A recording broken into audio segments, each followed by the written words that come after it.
The air in the attic was thick with dust and the ghosts of forgotten memories. A single shaft of sunlight speared through the grime-coated window, illuminating a forgotten corner where a rocking chair creaked back and forth, its rhythmic groan the only sound in the oppressive silence. In the center of the room, a porcelain doll sat perched on a dusty trunk, its vacant eyes staring into the gloom. This was Annabelle, a relic from a bygone era, her once vibrant dress now faded, and her once rosy cheeks now marred by cracks. But beneath the veneer of age and neglect, a darkness festered, a malevolent spirit trapped within the cold porcelain shell. Little did Sarah know when she stumbled upon Annabelle at a dusty antique store that she was bringing home more than just a doll. She was inviting a nightmare into her life. The first sign was the rocking chair. It would begin to move on its own, the creaking growing louder and faster until it reached a fever pitch, then abruptly stop. Then came the whispers, faint at first like the rustling of dead leaves, growing into full-blown conversations in a language Sarah couldn't understand. They emanated from Annabelle, her vacant eyes seeming to follow Sarah's every move. Sleep became a distant memory, replaced by nights of terror. Sarah would wake to find Annabelle in different positions, her porcelain face contorted into grotesque expressions. Bloodstains appearing out of nowhere marred the once pristine dress. The whispers intensified, morphing into blood-curdling screams that echoed through the house, waking the neighbors and sending chills down their spines. One night, Sarah awoke to the sound of her own name, whispered in a raspy voice. She sat up, her heart pounding against her ribs like a frantic bird. There, in the dim moonlight, Annabelle stood at the foot of her bed, her eyes burning with an unholy fire. A blood-curdling scream tore from Sarah's throat as Annabelle lunged, her tiny porcelain hands digging into Sarah's flesh with unnatural strength. Sarah fought back, but it was like trying to fight a statue, cold and unyielding. As dawn approached, Sarah lay in a pool of her own blood, her body broken and her spirit shattered. Annabelle sat beside her, her vacant eyes now filled with a chilling satisfaction. The whispers started again, this time filled with a bone-chilling laughter, echoing through the house and out into the world, a grim testament to the horror that unfolded within those dusty attic walls. The whispers continued echoing through the empty house, a constant reminder of the horror that had transpired. The neighbors, once friendly and welcoming, now avoided the house, their eyes filled with a mixture of fear and morbid curiosity. Sarah's parents, devastated by their daughter's gruesome demise, moved away, leaving the house to its grim fate. But the horror wasn't confined to the attic. It seeped into the walls, into the very foundation of the house, poisoning the air with its malevolent presence. The rocking chair continued its eerie dance, the whispers growing louder, more insistent, as if something was trying to break free from its porcelain prison. One stormy night, as the wind howled and the rain lashed against the windows, a group of teenagers dared to enter the abandoned house. They were drawn by the local legend of Annabelle, the haunted doll, a morbid curiosity that outweighed their fear. They found the attic, its dust-laden air thick with the stench of decay. The rocking chair creaked ominously in the corner, and in the center of the room, Annabelle sat, her vacant eyes seeming to bore into their souls. As they approached the doll, a sudden gust of wind slammed the attic door shut, plunging them into darkness. Panic set in as they stumbled around, their flashlights casting grotesque shadows on the walls. Then they heard it, the whispers, louder than ever, swirling around them like a malevolent storm. The rocking chair began to move faster, its rhythm growing frantic, the sound of its creaking like nails on a chalkboard. One by one, the teenagers were picked off. An unseen force flung them against the walls, their bones snapping like twigs.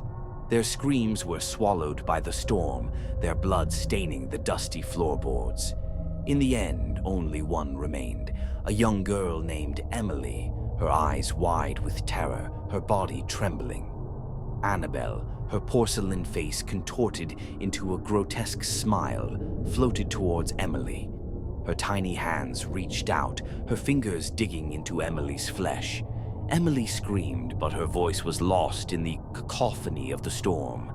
As Annabelle's cold, lifeless eyes met Emily's terrified gaze, the girl knew her fate was sealed. The next morning, the storm had passed, leaving behind a trail of destruction and despair. The house stood silent, its windows boarded up, a grim monument to the horror that had unfolded within its walls. The rocking chair had stopped its eerie dance, and Annabelle was gone, her whereabouts unknown. But the whispers lingered, a constant reminder that the evil that had resided within those walls was far from vanquished. It was out there, waiting, watching, ready to strike again. And so the legend of Annabelle, the haunted doll, lived on, a chilling tale whispered in hushed tones, a warning to those who dared to tamper with the darkness. For in the shadows, the malevolent spirit of Annabelle waited, her vacant eyes burning with a chilling hunger, her porcelain hands forever stained with the blood of the innocent.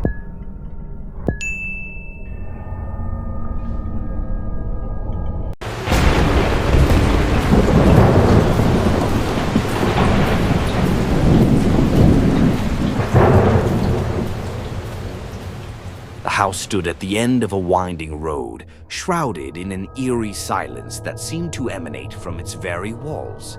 Its once vibrant paint had faded to a sickly yellow, and the overgrown weeds that choked the yard seemed to whisper secrets of a forgotten past. Locals called it Blackwood Manor, a place steeped in tragedy and shrouded in an unsettling aura that sent shivers down the spines of even the bravest souls. Years ago, a family had resided within its walls, the Blackwoods. A wealthy and influential clan, they were known for their eccentric ways and their penchant for the occult. But one fateful night, a fire engulfed the manor, consuming everything in its path. The Blackwoods perished in the inferno, their screams swallowed by the flames. Ever since, Blackwood Manor had stood abandoned, a monument to the tragedy that had befallen its former inhabitants. Rumors swirled around the house like smoke from a dying fire. Some spoke of ghostly figures wandering the halls, their mournful cries echoing through the empty rooms. Others whispered of dark rituals conducted within its walls, rituals that had awakened something sinister, something that lingered even after the flames had died down. One stormy night, a group of teenagers, fueled by a mixture of morbid curiosity and youthful bravado, decided to explore the abandoned manor. They dared each other to enter, their laughter masking the fear that gnawed at their hearts. As they approached the dilapidated structure, the wind howled around them, and the rain lashed against their faces as if the house itself was trying to warn them away. Ignoring the ominous signs, they pushed open the creaking door and stepped inside. The air was thick with dust and the smell of decay. Cobwebs hung from the ceiling like macabre decorations, and the floorboards creaked under their feet. As they ventured deeper into the house, the silence grew oppressive, broken only by the sound of their own ragged breathing. Suddenly, a cold gust of wind slammed a door shut, plunging them into darkness. Panic set in as they stumbled around, their flashlights casting grotesque shadows on the walls. The temperature dropped, and an unseen presence seemed to press against them, suffocating them with its malevolent aura. Then they heard it, a faint whisper, barely audible at first, but growing louder with each passing moment. It was a woman's voice, filled with sorrow and despair. It seemed to come from everywhere and nowhere at once, echoing through the empty rooms like a mournful lament. The teenagers huddled together, their hearts pounding in their chests. They called out, their voices trembling, but their words were swallowed by the oppressive silence. The whispers grew louder, morphing into screams, the cries of a woman in agony. They could feel the presence closing in on them, an unseen force that pressed against their bodies, threatening to crush them. One by one, the teenagers were overcome by terror. They fled the house, their screams echoing through the night. But the presence followed them, its icy fingers reaching out, clawing at their minds. They ran until their lungs burned and their legs gave way. In the end, only one remained, a young girl named Sarah. She had stumbled upon an old diary hidden in a dusty corner of the house, a diary that belonged to the youngest Blackwood daughter, Emily. As Sarah read the diary, she learned of Emily's secret, a pact she had made with a dark entity in exchange for eternal youth and beauty. But the pact had come at a terrible price, and Emily had paid with her life and the lives of her family. With newfound determination, Sarah returned to Blackwood Manor, armed with the knowledge she had gleaned from Emily's diary. She confronted the presence, her voice ringing with defiance. She renounced the pact, severing the connection between Emily and the dark entity.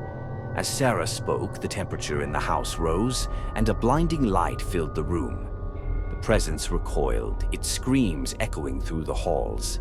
Then, with a deafening crash, the entity was banished, its power broken forever. Blackwood Manor was finally free from its curse. The whispers ceased, the mournful cries silenced. The house stood empty, a testament to the horrors that had transpired within its walls, but also a symbol of hope, a reminder that even the darkest of shadows can be vanquished by the light of courage and determination. And so the legend of Blackwood Manor lived on, a chilling tale of tragedy and redemption, a warning to those who dare to venture into the realm of the unknown, a testament to the power of the human spirit to overcome even the most terrifying of evils. The house remained silent, the whispers gone, the oppressive presence lifted. Sarah stood in the center of the once haunted halls, her heart pounding in her chest, a mixture of relief and exhaustion washing over her. She had faced the darkness and emerged victorious, but the experience had left its mark on her soul.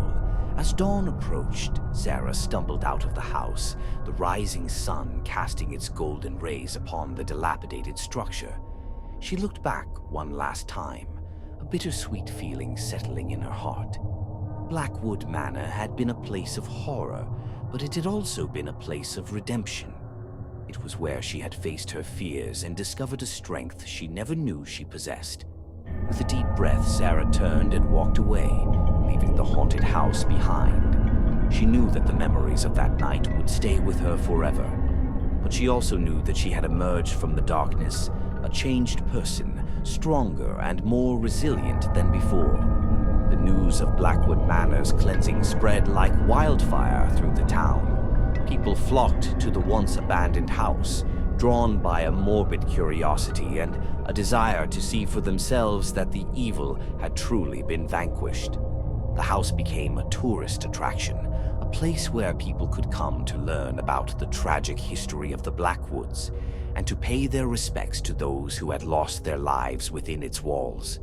But even as the crowds thinned and the house returned to its former state of solitude, there were those who whispered that the darkness had not truly left Blackwood Manor. They claimed that on stormy nights, they could still hear the faint echoes of whispers, the mournful cries of a woman in agony.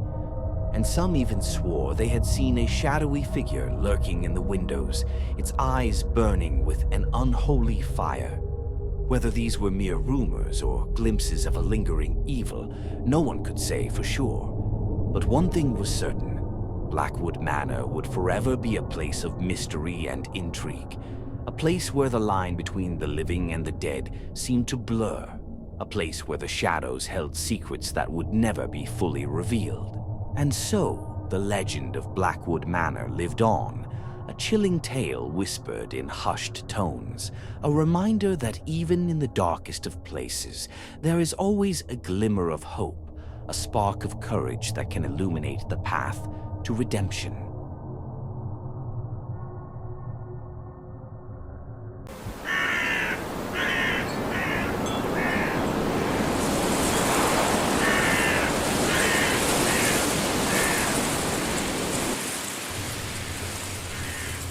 The old well stood at the edge of the woods, its moss-covered stones shrouded in an eerie silence.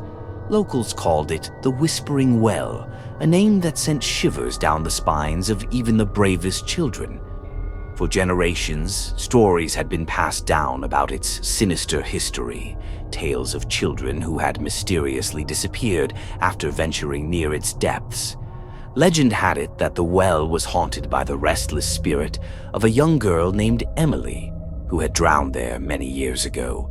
Some said she had been pushed by jealous playmates, others claimed she had fallen in accidentally. Whatever the truth, Emily's spirit was said to lure unsuspecting children to their doom, her mournful whispers echoing from the well's depths. Despite the warnings, a group of teenagers, fueled by a mixture of bravado and morbid curiosity, decided to explore the Whispering Well. They dared each other to peer into its dark abyss, their laughter masking the fear that gnawed at their hearts. As they approached the well, the air grew cold, and an oppressive silence descended upon them. One by one, the teenagers leaned over the edge, their eyes straining to pierce the darkness. They could see nothing but a bottomless pit, its depths swirling with an unseen force.